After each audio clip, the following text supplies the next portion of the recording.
a big movie budget, you usually get something like a dolly to do these long moving shots on a track, something like a classic Spielberg oneer, oneer meaning in one take of doing these long moving shots with multiple compositions is something as a director, which I am. I'm a 20-year-old director based out of Chicago in Southwest Michigan that I look up to and am absolutely infatuated by.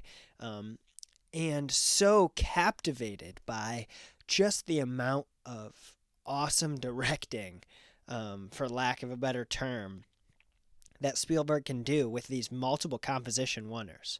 Right now, we're setting up and doing some coverage for different scenes for my upcoming short film, Patience and Violence, which you can go watch the trailer now. But today I'm talking about how we tackled this challenge of getting this long moving shot. This took a lot of time. On screen now I'm showing you the preparation that we did about 3 months ago. Walked out to this court about 10 minutes from our house because this is a basketball scene, and this scene had to be drawn out and planned before. I don't know if that's how Spielberg does it, but at least for my age and scale, I can't just fully come up with this idea on the spot to be able to do this. So I really had to plan it out, where you're looking at where's the blocking, where's the potential movement, saying, okay, I want at least 3 to 4 guys to be playing basketball at the beginning. I want the camera to fly through them, and then I want it to focus on our 2 main characters, mainly one, Jimmy Mack, played by Adrian, and then Scotty, played by Sam.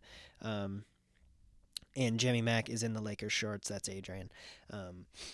And yeah, just trying to get how are you going to get this moving shot that also serves the story of saying that these 2 guys aren't the best at basketball, but they love playing against each other. Something that really shows and almost demands that this is something professional. Without a dolly, you can't do that. So I used the RS3 Gimbal by DJI, which has been incredible, but has given me so much trouble in terms of balancing. It's just something I am not that skilled at, and I'm still learning. Right now, I'm grabbing the gimbal to do a moving shot, trying to incorporate in this movie, if you're watching how I'm doing this movement, trying to incorporate as much movement as possible, because that really is the best thing a director can do. If your camera is always locked off, Robert Rodriguez has a really, really good quote in his book, Rebel Without a Crew, which I think you definitely should read if you're a filmmaker, a young filmmaker, as he talks really fast about this, in an interview as well, or in his 10-minute film school video on YouTube, which is also really good that you should check out, where he goes, if you have a tripod, it's fancy, it's nice, but guess what happens? Your camera sits there, it lives on the tripod, and if it lives on the tripod, there's no movement, there's no voice, there's no character. And that's something I really took to heart, because this is my 6th short film, my first 5, I would do a good amount of handheld here and there, but this is the first time I used my gimbal. Right now I'm showing my friends who were awesome. They came out, former basketball teammates and good friends from high school, showed up to be extras for the scene, and it was so fun to have them here and do this. And they're such good guys that they just were like, hey, sure, we'll take out 2-3 hours of our time to come help you out. Really happy to have such amazing friends like that.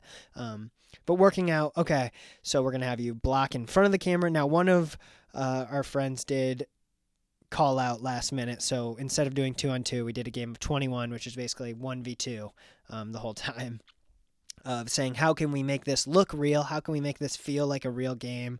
And me starting in the corner with the frame of, on the other side, I have Sam and Adrian, which are standing there, but they are on the other side playing their own game. And you're like, what? When you're, as a viewer, you're walking into this world. You're being brought into this world of basketball. And right now you can see more about what I was talking about, of how I'm just trying to map out what the movement will be. And this took so many tries. So big props to everyone here, the actors, the extras, for being so patient with me trying to get down this movement, because it is hard. This is the final gimbal movement that you saw in the thumbnail. So they walk out. I had setting a screen there, and I wanted to go by on this shot. I wanted them to shoot right in front of me as I go by. And then as I'm getting over here, Sam and Adrian check it up. I needed Sam and Adrian to stay on the left side. There is a couple more takes after this that we do it much better, but I wanted them to originally start on the left side, playing. No matter what happens, I wanted them to dribble on the left side, and you'll see it in the fast forward as they gravitate towards that left side at the beginning. If you can, I mean, it's so fast, but and the left side, they gravitate towards that side. So when I'm moving over to the right, it's so much easier to actually follow with their eyes, and that's the blocking. You guys come up to the right, I go up to the left, and then right here we had Adrian fall. He's so good. This is such a funny scene in the movie. Adrian is honestly, he's going to be amazing in his career, but if he wanted to be a stunt actor, he definitely could. This guy is built like steel. He falls. We have him, and I've accidentally had him fall so many times in the films, and he's been phenomenal and never manages to get hurt. Literally limbs of steel. I don't even know how, because we had him one time, he fell in a grave. Like we built a dirt hole and he fell in the hole. Legend. Adrian is a legend at Sukavision. But yeah, really fun to play with blocking and all sorts of camera movement, of moving with the camera.